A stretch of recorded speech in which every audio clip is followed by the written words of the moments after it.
Diplomatic efforts are back underway right now in the Middle East, with Iran and the U.S. sending officials to Switzerland to talk about the next steps towards a lasting peace. This comes as tensions between Israel and Hezbollah remain high following new overnight strikes. For more, let's go live to Tel Aviv, where Alex Hogan has the very latest. Hi, Alex. Hi, Aisha. Iran's Revolutionary Guard Corps says it has closed the Strait of Hormuz, alleging that the U.S. and Israel are violating this memorandum of understanding. It comes after new violence in southern Lebanon between the IDF and Hezbollah. So the IDF claims that Hezbollah fired more than 50 projectiles at Israeli forces in southern Lebanon overnight. According to Lebanon, today Israeli strikes killed at least 16 people there, including 2 children. As a result, the IRGC is now warning ships not to approach the waterway. Although a senior U.S. defense official tells Fox the IRGC cannot close the waterway since they don't control it. The U.S. controls it. Vice President J.D. Vance appeared earlier today on Fox saying that he's seen no evidence of Iran trying to close the strait. As you guys know, one of the things the president has set us out to do as a high priority is to open the straits. That's now happened. We actually got 16 million barrels of oil out of the Straits of Hormuz yesterday. That is a record going back to even before the conflict started. So you're seeing those ships move. So a lot of back and forth there, and U.S. Central Command says that traffic today is even increasing in the strait. As many as 55 merchant ships have transited, moving 17 million barrels of oil. The vice president says that he expects to head to Switzerland soon. He says he's talked with envoys Steve Witkoff and Jared Kushner there, and that things are going well. And the Swiss Foreign Ministry says that representatives from multiple countries are now on the ground trying to move these diplomatic talks forward. Aisha? Okay, we'll follow it. Alex Hogan live for us. Alex, thank you very much. For more, let's bring in Hudson Institute Senior Fellow Rebecca Heinrichs, Foundation for Defense of Democracy's Iran Senior Program Director Behnam Taleblu. Ben, Rebecca, thank you very much for joining me on your Saturday. Really good to have you both here. Rebecca, let's get to the latest on what's happening between Israel and Lebanon right now. The ceasefire, no longer a ceasefire. They shot at each other overnight. Of course, Hezbollah instigating all of this. Are you worried about this potentially upending these negotiations? We have a 60-day timeline, and the clock is ticking. Well, I think clearly Iran is trying to use Hezbollah as a means to disrupt the ceasefire, because Hezbollah is bought and paid for by the Iranians. The Iranians are the ones that insisted that we tie this particular conflict to the deal. Of course, Israel has the right to defend itself. The United States has been clear about that.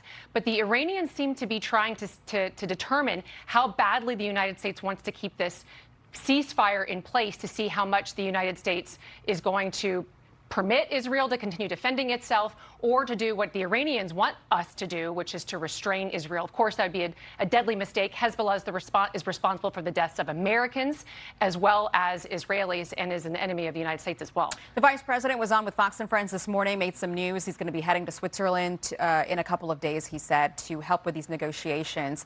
I want to play a quick soundbite because there's been some criticism over this memorandum of understanding, Ben, and this is the vice president pushing back on that. Watch here.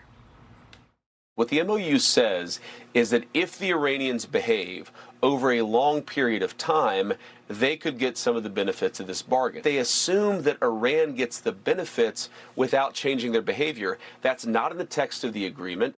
You understand how the Iranians think, and you do too, Rebecca. Are they going to behave?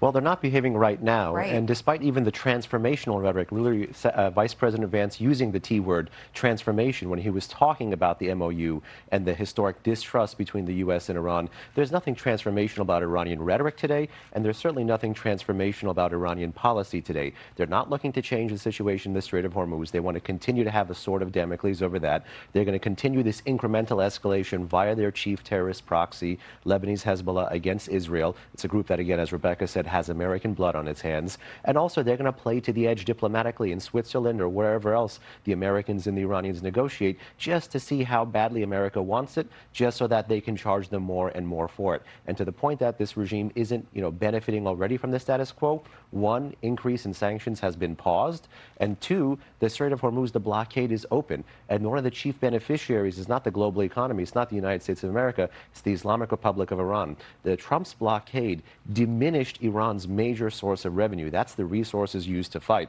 2.1 million barrels of oil per day exported in February. By May, it was only 64,000 barrels of oil per day. The Trump administration would say that it worked, right? I mean, the blockade worked. It got them to a weaker spot. Their Navy has been obliterated. They don't really have any defense mechanisms anymore. And he felt like this was the time to get them to cave, to come to a deal. Why do you think that's not going to happen? Well, first of all, the Iranians clearly predicated their agreeing to this ceasefire on the United States front-loading economic benefits to Iran. So one of the things the vice president said was that we're looking for a change in their behavior before they get economic relief. But if you look at the plain reading of the text in Provision 10, the United States, is waiving sanctions on energy and the attendant ability, banking, to facilitate that economic benefit that's going to go straight to the IRGC. And the IRGC, of course, wants that money immediately because of the success of Operation Epic Fury. What are they going to use that money for? They're going to rebuild their ballistic missile program. They're going to rebuild their air defenses. They're going to rebuild their drone. And we have not seen a change in their behavior at all. And so I think it is important that the American people do understand we did induce them to open the Strait, or at least they're not even completely opening the Strait. They're still requiring ships to consult the Iranian government. So it's not back to the way it was before the war. Well, they can't reopen the Straits because there's mines all over the Straits that we have to demine first. We can't have a full flow of traffic until we get rid of those mines. I want to read this to you. This is a New York Post op-ed. And they write that Obama's treaty did not prevent Iran from developing a nuclear weapon. It simply punted the issue down the road in exchange for cash. That's true. Trump's agreement has the same vague promises, the same payouts, but with the added twist that Iran can and will take the world hostage by shutting the Strait of Hormuz at will. And it says it already has. Again, it says it's closed today. Of course, a U.S. Senior defense official says they can't close the Strait because they don't own the Strait. They don't control it. Is the Strait open? Is the Strait closed? CENTCOM just replied to the Iranian military, in particular the IRGC Navy said that they would close the Strait in response to the escalation in Lebanon due to the Hezbollah attacks against Israel and Israel's responses. So there's Iranian press releases claiming this. CENTCOM is saying for now, at the moment, they haven't seen that kind of escalation, that kind of response in the Persian Gulf, in the Strait of Hormuz. But that may well change. Again, these are folks who are playing four-dimensional chess against the U.S., against America's partners in the region, like Israel, like some of the Gulf Arab states, and they're looking to take advantage of our restraint and responsibility and care for global markets by escalating just to see if we can kind of pay to play. And that's why the editorial board op-ed that you read about this being similar but perhaps not the same to the JCPOA, it has that same phenomenon of pay to pay, pay to delay back in there. The only thing is, the difference is that we wiped out their military, essentially, and we've put them in a situation where they're in a defensive mode. It's a totally different baseline. So one of the things I say right away is you can't compare what's going on now to the JCPOA because of Midnight Hammer and Epic Fury. The nuclear program has been destroyed. The question now, though, is has President Trump's leverage that he clearly amassed against the Iranians, are we going to steward that well to have a peace that's good and lasting on terms that benefit the American people? Okay, let's see how these talks go. Apparently they're underway right now. Ben, Rebecca, great to have you. Great to see you. Thank you.